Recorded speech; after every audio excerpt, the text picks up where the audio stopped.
Hello বন্ধুরা, আসসালামু আলাইকুম। চলে আসলাম আমি ব্লগ বাই কাজী হীরা। সবাই কেমন আছেন আপনারা? আজকে কিন্তু দারুণ মজাদার একটা রেসিপি নিয়ে চলে আসছি। এই যে কাঁকরোল ভর্তা, মজাদার কাঁকরোল ভর্তা যে এতটা মজা হবে আসলে সত্যি আমি বুঝতেই পারিনি। তো তার জন্য আজকে দেখলাম যে সবাই যেহেতু কাঁকরোল ভর্তা করছে আর আমি কেন বাদ থাকবো, তো আজকে আমি কাঁকরোল ভর্তা করতে এখানে চলে আসলাম আর সেটাই তোমাদের সাথে শেয়ার করব। তো এখানে আমি পেঁয়াজ আর কিছুটা রসুন এখানে তেলের মধ্যে ভেজে নিচ্ছি সরিষার তেলে।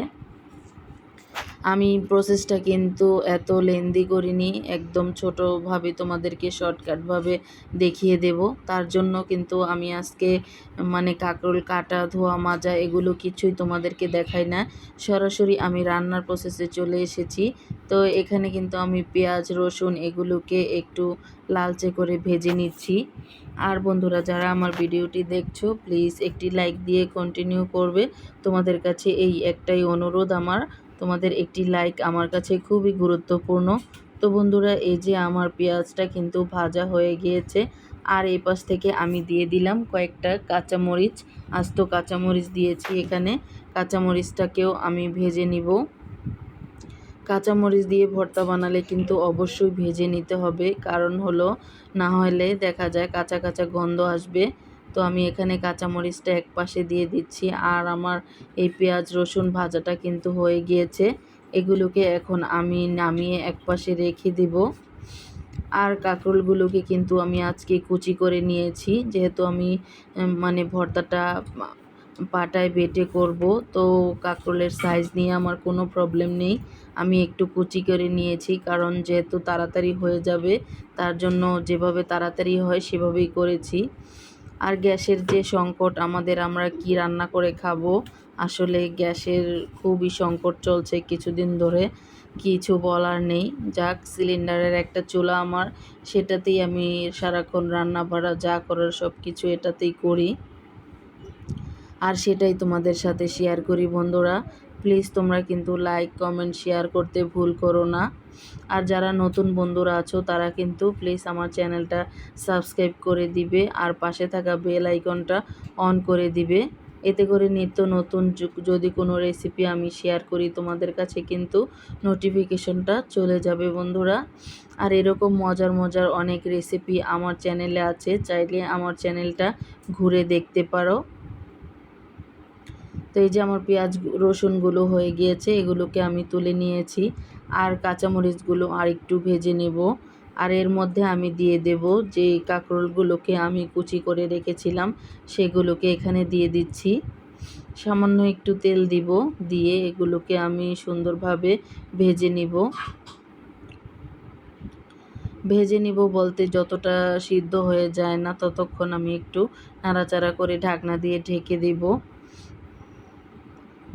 আর এটা কিন্তু সিদ্ধ করে ভাজি করে ভরিয়ে ফেলা যাবে না, একদম কালারটা সুন্দর রেখেই কিন্তু এটাকে প্রসেসিং করতে হবে। আর এখন কাঁচামরিচ আর কাঁকরোল এগুলো কিন্তু সুন্দরভাবে হয়ে যাওয়ার জন্য আমি এখানে সামান্য একটু হলো লবণ দিব আর সামান্য একটু 1 চিমটি হলুদ দেব, দিয়ে সুন্দরভাবে এগুলোকে আমি ভেজে নিব। তো এই যে দেখো, এটা থেকে কিন্তু পানি এসেছিল, পানিটা কিন্তু টেনে নিয়েছে। আর এখন আমি নেড়ে চেড়ে সুন্দরভাবে এগুলোকে ভেজে নিচ্ছি। আর এই রান্নাটা যখন করবে তখন কিন্তু সামনে দাঁড়িয়ে থেকেই করবে, আর এটা রেখে চলে গেলে কিন্তু তোমার ভর্তার স্বাদ একদম নষ্ট হয়ে যাবে। কাঁকরোল কিন্তু নিচে লেগে উঠলে খেতে আর ভালো লাগে না, বাজে একটা স্মেল চলে আসে। আর কাঁকরোল ভাজিটাও যখন তুমি করবে সামনে থেকেই করবে। কাঁকরোল ভাজিটাও দেখা যায় নেড়ে চেড়ে না করলে একটু তলানিতে লেগে যায়, আর লেগে গেলেই কিন্তু তোমার রান্নার স্বাদ একদম শেষ হয়ে যাবে। তার জন্য আমি যখন রান্না করি সামনেই দাঁড়িয়ে থাকি, কারণ তরকারি কালার নষ্ট হয়ে যাবে, স্বাদ নষ্ট হয়ে যাবে, এভাবে কিন্তু চলবে না। তো এই যে দেখো, আমার কাঁকরোলগুলো সুন্দরভাবে হয়ে গিয়েছে আর এখন আমি এগুলোকে নামিয়ে এক পাশে রেখে দেব।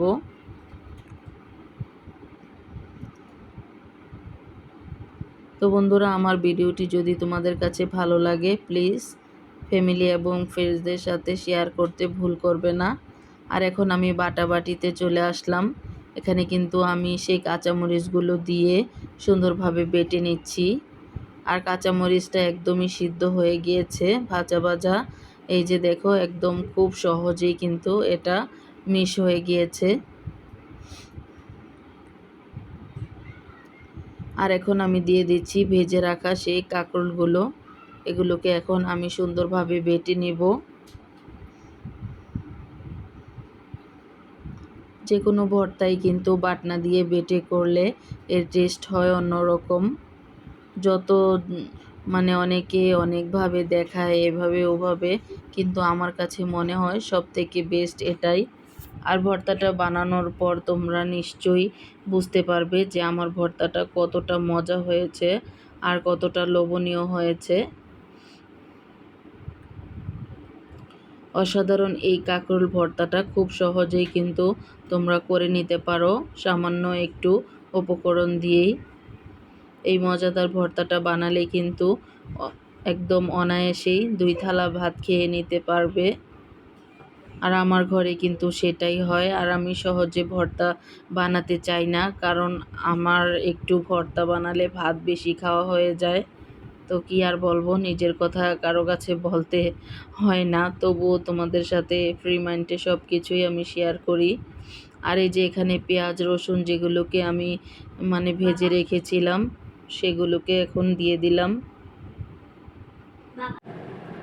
আর এই তো দেখো, আমার ভর্তাটা কিন্তু একদম রেডি হয়ে গিয়েছে। গরম গরম ভাতের সাথে এই অসাধারণ ভর্তাটা খেতে কিন্তু দুর্দান্ত হয়েছিল। আর আমার কাছে খুবই ভালো লেগেছে, তাই আমি আমার বন্ধুদের সাথে এই চমৎকার রেসিপিটা আজকে শেয়ার করলাম। তোমরা সবাই কিন্তু বলে যাবে কমেন্টসে আমার ভর্তা বানানোটা কেমন হয়েছে বন্ধুরা। আর এরকম মজাদার রেসিপি পেতে আমার চ্যানেলটা ভিজিট করবে। আমার চ্যানেলের নাম ব্লগ বাই কাজী হীরা। তো সবাই ভালো থেকো, আমার জন্য দোয়া করো, আমার ফ্যামিলির জন্য দোয়া করো।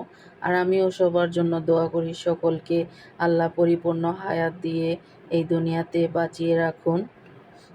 কেউ যেন অকাল মৃত্যু না হয়।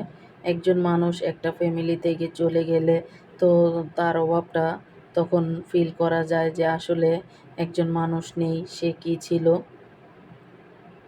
তো এই যে দেখো, আমার ভর্তাটার ফাইনাল লুক কতটা সুন্দর হয়েছে। এই ভর্তাটা এরকম লোভনীয় ভর্তা হলে আমার মনে হয় আর কোনো কিছুই প্রয়োজন হয় না।